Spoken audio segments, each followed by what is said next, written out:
Hi friends, மாயா சீனு சீரியலேருந்து சூப்பரான promo வந்திருக்கு. நம்ம அதை பற்றி தான் அந்த வீடியோக்குள்ளே நம்ம பார்க்க போகிறோம். வாங்க நம்ம வீடியோக்குள்ளே போகலாம். ரகுராம் வந்து ரொம்பவே சோகத்தோடு இருந்துகிட்ருக்குறாங்க. என்ன இருந்தாலும் சரி தான், என் பொண்ணு நான் வேண்டான்னு சொல்லிக்கிட்டு அவள் உதறி தள்ளிட்டு போயிட்டாள் அப்படின்னு சொல்லிட்டு ரொம்பவே சோகத்தோடு அவங்க பார்த்தோம்னா கோயிலில் வந்து உட்காந்துருக்குறாங்க. அப்படி ரகுராம் வந்து தனாவை பற்றி நினச்சிக்கிட்டு ரொம்பவே சோகமாக இருக்கவும் அந்த இடத்துக்கு புவனேஸ்வரி வராங்க. வந்தது மட்டும் இல்லாமல் ரகுராம் கிட்ட ரொம்பவே அவமானப்படுத்த ஆரம்பிச்சிருந்தாங்க. என்ன ரகுராம், நானும் கவனிச்சுக்கிட்டு தான் இருக்கிறேன், தினசரி கோயிலில் வந்து ரொம்பவே சோகத்தோடு உட்காந்துட்டு இருக்கிற, என்ன உன் பொண்ணு வந்து உன் கூட இல்லைன்னு சொல்லிக்கிட்டு ரொம்ப வருத்தப்பட்டுட்டு இருக்கிற பொழுது, அது மட்டும் இல்லாமல் உன் வீட்டில் உனக்கு பின்னாடி மாதிரிக்கெல்லாம் பெருசாக எந்தவித மரியாதையும் கிடையாது, அதெல்லாம் நினச்சி ரொம்ப சோகத்தோடு இருந்துட்டு இருக்கிறியா அப்படின்னு ரகுராமை போட்டு ரொம்பவே வந்து அவமானப்படுத்துகிறாங்க. அங்கே பார்த்தோம்னா ஜானகி மாயாவும் இதை வந்து கவனிச்சுக்கிட்டு இருக்கிறாங்க. அப்போ அந்த மாயா சொல்கிறாங்க, பார்த்தீங்களா பெரியம்மா, பெரியப்பாவை எந்த அளவுக்கு அவமானப்படுத்திட்டு இருக்கிறா அந்த புவனேஸ்வரி அப்படின்னு சொல்லிட்டு இங்கே பார்த்தோம்னா புவனேஸ்வரி ரகுராம் கிட்ட ரொம்பவே அவமானப்படுத்தி பேசவும் ரகுராம் வந்து சோகத்தோடு அங்கேருந்து கிளம்பி போகிறாங்க. என்ன ரகு, உங்ககிட்ட தான் பேசிகிட்டு இருக்கிறேன், நீ எதுவுமே பேசாமல் அமைதியாக போனால் என்ன அர்த்தமாக்கு அப்படிங்கவும், இங்கே பாரு, இதுக்கு மேலே நீ வந்து என்கிட்ட பேசுறது நல்லா இல்லைன்னு அர்த்தம், ஒழுங்கு மரியாதை இங்கேருந்து போயிரு அப்படின்னு சொல்லிக்கிட்டு ரகுராம் வந்து அங்கேருந்து சோகத்தோடு போயிருந்தாங்க. அடுத்து பார்த்தோம்னா அவங்க புவனேஸ்வரி திரும்புகிறாங்க. அங்கே மாயாவும் ஜானகியும் இருக்கவும் உடனே வந்து அவங்க ஜானகி வந்து சொல்லிட்டு இருக்கிறாங்க, நீ என்னடி நினச்சிக்கிட்டு இருக்கிற, என் புருஷனை பற்றி நானும் பார்த்துக்கிட்டு தான் இருக்கிறேன், என் குடும்பத்தில் வந்து பிரச்சனைக்கு மேலே பிரச்சனை ஏதாவது ஒன்று பண்ணிட்டு இருக்கிற, அப்படி நாங்கள் உனக்கு என்ன தான் பண்ணிட்டோம் அப்படின்னு சொல்லவும், என்னது என்ன பண்ணிட்டீங்களா, அந்த ரகுராம் மட்டும் என் கழுத்தில் தாலி கட்டியிருந்தானா இப்படிதான் நடந்திருக்குமா என்ன, அவனால தானே என் வாழ்க்கையே போச்சுது, அது மட்டுமா என் அண்ணன் பையனோட வாழ்க்கையும் உன் பொண்ணால தானே போச்சுது, இதுக்கெல்லாம் நான் வந்து பழித்திக்க வேண்டாமா அப்படின்னு சொல்லவும், என்னடி நினச்சிக்கிட்டு இருக்கிற அப்படின்னு சொல்லிக்கிட்டு பலார்னு ஒரு அறையை விடுறாங்க ஜானகி புவனேஸ்வரி கணத்துல. இதை கொஞ்சமா எதிர்பார்க்காத புவனேஸ்வரி வந்து அதிர்ச்சி அடைகிறாங்க.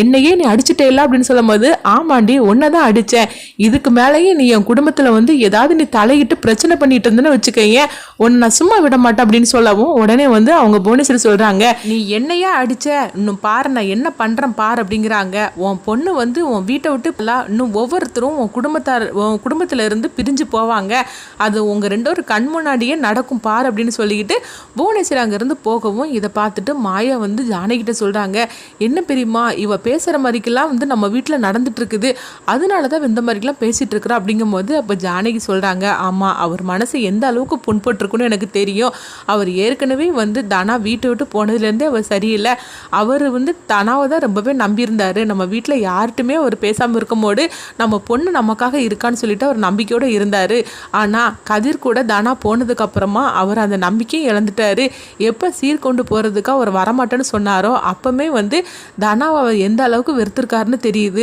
ஆனால் அதை வந்து இந்த புவனேஸ்வரி வந்து பயன்படுத்திக்கிட்டா, அவள் எப்படிலாம் பேசுகிறா பாரு, இந்த பேச்சை நம்ம இதோட நிறுத்தணும் அப்படிங்கிறாங்க. அப்படி நிறுத்தணும்னா நம்ம தனாவை நம்ம வீட்டுக்கு அழைச்சிட்டு வரணும், அவரும் வந்து தனாவை மன்னிச்சு அவர் ஏற்றுக்கிடணும் அப்படிங்கிறாங்க. நீங்கள் சொல்கிறதெல்லாம் சரிதான் பெரியம்மா, ஆனால் பெரியப்பா வந்து தனா மேலே ரொம்பவே கோபத்தோடு இருந்துட்டு இருக்கிறாரு, அப்படி இருக்கும்போது எப்படி அவரை மன்னிச்சு ஏற்றுப்பார் அப்படிங்கும்போது அதுக்கு நம்ம ஏதாவது பண்ணணும் அப்படின்னு அவங்க ஜானகி சொல்லிட்டு இருக்கிறாங்க.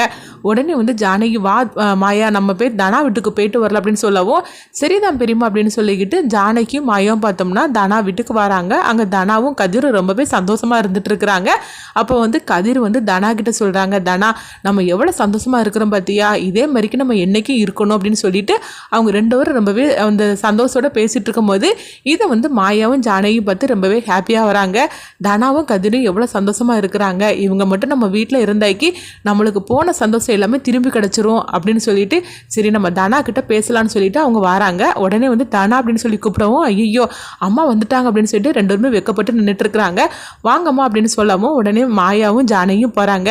என்ன கதிர் இன்னைக்கு வேலைக்கு போலியா அப்படின்னு சொல்லும் போது, இல்லை பெரியம்மா நான் வேலைக்கு போட்டு சீக்கிரமாக வந்துட்டு அப்படிங்கிறாங்க. அப்படியே கதிர் அப்படின்னு சொல்லவும் உடனே வந்து, அம்மா உங்களுக்கு நான் காஃபி போட்டு எடுத்துட்டு விட்டுமான்னு சொல்லி கேட்கும் போது, அதெல்லாம் ஒன்றும் வேண்டாண்டா, உங்ககிட்ட ஒரு முக்கியமான விஷயத்தை பற்றி பேசுறதுக்காக தான் வந்து அப்படிங்கவும், என்னம்மா அப்படின்னு கேட்குறாங்க. நான் சீர் வேண்டான்னு சொன்னேனே, அப்பா கண்டிப்பாக என் மேலே இன்னும் கோவமாக தானே இருந்திருப்பார் அப்படிங்கும்போது, ஆமாம் தானா, அதை வந்து அந்த புவனேஸ்வரி வந்து பயன்படுத்தி பேசிக்கிட்டா.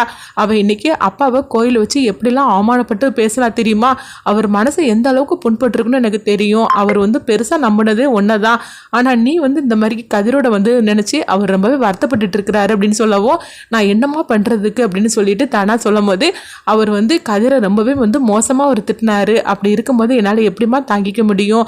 கதிர் ரொம்ப நல்லவம்மா அப்படின்னு சொல்லவும், தானா கதிரை விட்டு கொடுக்காம நீ இந்த அளவுக்கு பேசுறது நினைச்சாலும் எனக்கு ரொம்ப சந்தோஷமா இருக்குது.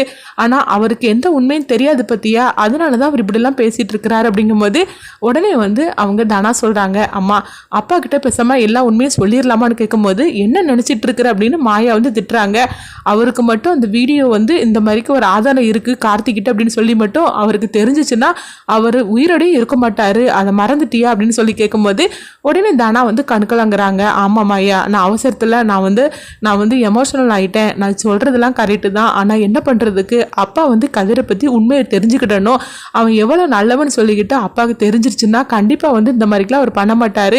ஆனால் என்ன பண்ணுறதுக்கு, நம்மளால உண்மையை சொல்லவும் முடியல அப்படின்னு சொல்லவும் உடனே வந்து அவங்க வந்து ஜானகி சொல்லிட்டு இருக்கிறாங்க, எங்க பாரு தானா, அவருக்கு வந்து இந்த உண்மையெல்லாம் சொல்ல வேண்டாம், ஆனால் அவர் மனசை வந்து நீ தான் மாற்றணும் அப்படிங்கிறாங்க.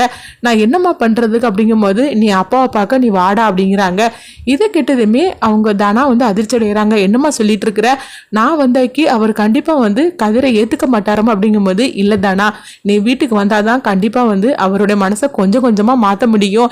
இல்லைன்னா அவர் இப்படியே இருந்துருவாரு. அந்த புவனேஸ்வரி இதை பயன்படுத்திக்கிட்டு நம்ம குடும்பத்தை வந்து என்னெல்லாம் பண்ணணுமோ அப்படிலாம் பிரச்சனை பண்ணிட்டு இருக்கிறா. அதுக்கெல்லாம் ஒரு முற்றுப்புள்ளி வைக்கணும்னா நீ திரும்பவும் வீட்டுக்கு வந்தே ஆகணும் அப்படின்னு சொல்லவும், இது கேட்டதுமே தானாவுக்கு என்ன பண்றதுன்னு தெரியல.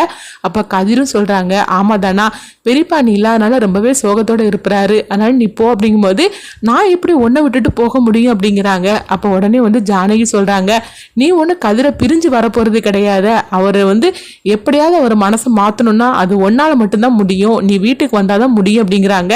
இது கெட்டதுமே தானா வந்து ரொம்பவே குழப்பத்தோட இருக்கிறாங்க. அப்போ மாயா சொல்றாங்க, இங்க பாரு தானா, நீ உடனே முடிவு எடுக்க வேண்டாம், உனக்கு 2 நாள் டைம் ஒன்று எடுத்துக்கோ, நீ எப்படியாவது அந்த வீட்டுக்கு வந்தாதான் வந்து பெரியப்பாவோட மனசை மாற்ற முடியும் அப்படின்னு சொல்லவும் உடனே தானாவும் வந்து சரி அப்படிங்கிறாங்க. எனக்கு அப்பாவும் வேணும் கதிரும் வேணுமா அப்படிங்கும்போது, நீ சொல்றதெல்லாம் சரிதான் தானா, ஆனா அப்பா வந்து ஒன்று தப்பா புரிஞ்சிருக்கிறாரு, அந்த தப்பா புரிஞ்சிருக்கிற மனசை வந்து நீ தான் மாற்றணும், நாங்க சொன்னாலும் அவர் கேட்க மாட்டாரு, ஒன்னால மட்டும்தான் அது முடியும் அப்படின்னு ஜானகியும் மாயாவும் சொல்லவும் உடனே வந்து தானாவும் சரி அப்படிங்கிற மாதிரி இருக்கிறாங்க. அடுத்து பார்த்தோம்னா ஜானகி மாயா வீட்டுக்கு வராங்க. அப்போ ரகுராம் வந்து ரொம்பவே சோகத்தோட ரூம்ல இருக்கவும் உடனே ஜானகி வந்து என்னங்க சாப்பிட வாங்க அப்படின்னு சொல்லும் போது, எனக்கு சாப்பாடு வேண்டாம் ஒன்றும் வேண்டாம் அப்படின்னு ரகுராம் வந்து சோகத்தோட சொல்றாங்க. ஜானகி தானா கிட்ட கேட்ட மாதிரிக்கு தானா வந்து திரும்பவும் வீட்டுக்கு வருவாங்களா, வந்து ரகுராமோட மனசை வந்து மாத்துவாங்களா, கதிரை வந்து அவங்க புரிஞ்சுக்கிடுவாங்களா ரகுராம், அடுத்தது அந்த கதையில என்ன நடக்க போகுதுன்னு சொல்லி வெயிட் பண்ணி பார்க்கலாம்.